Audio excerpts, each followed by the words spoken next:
Legislators are now urging the state to deny the San Francisco school district's bid to get some $12 million in reopening funds. Yeah, Assemblyman Phil Ting, along with Assemblymember David Chu and Senator Scott Wiener, argue that the district didn't offer in-person instruction to enough students to meet that requirement. Crowd First Taylor Bisacki joins us now live from the city with more on this controversy. Taylor?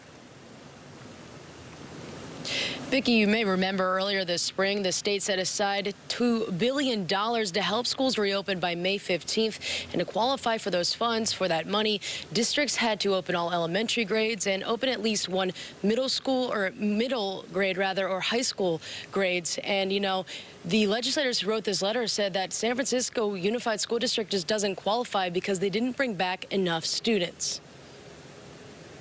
Several legislators representing San Francisco are now urging the state to turn down San Francisco Unified School District's bid for $12 million in reopening funds.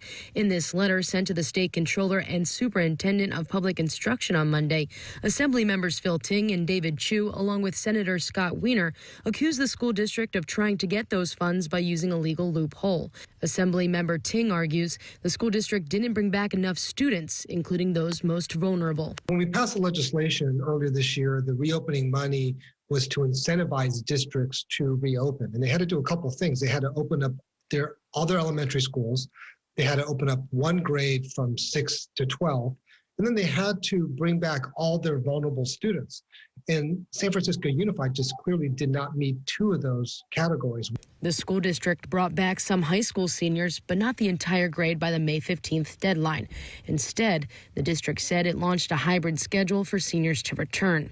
In a statement on Tuesday, Superintendent Dr. Vincent Matthews said, quote, "This gradual rollout enabled us to both provide intensive support to our schools as they brought students back into the classrooms after a year of distance learning and to learn along the way. At each successive stage, it was not entirely clear if we had the staffing to get to the next stage." The school district did not address the accusations in this letter.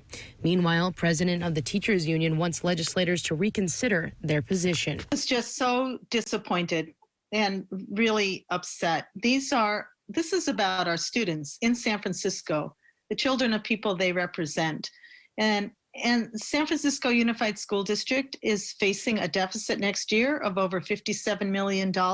Susan Solomon claims the school district didn't open sooner because it's not as well funded as some of its neighboring districts. However, Assemblymember Ting disagrees. That's absolutely not true. They were held harmless in terms of money. Districts across the state, receive $5 billion of extra resources to help with reopening, with PPE, with distance learning.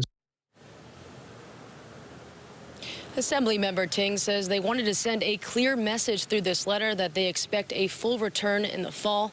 Now, over the next couple of weeks, we can expect the state controller and state superintendent to decide whether or not San Francisco Unified School District will qualify for those funds. Live in San Francisco, Taylor Bisacki, KRON 4 News.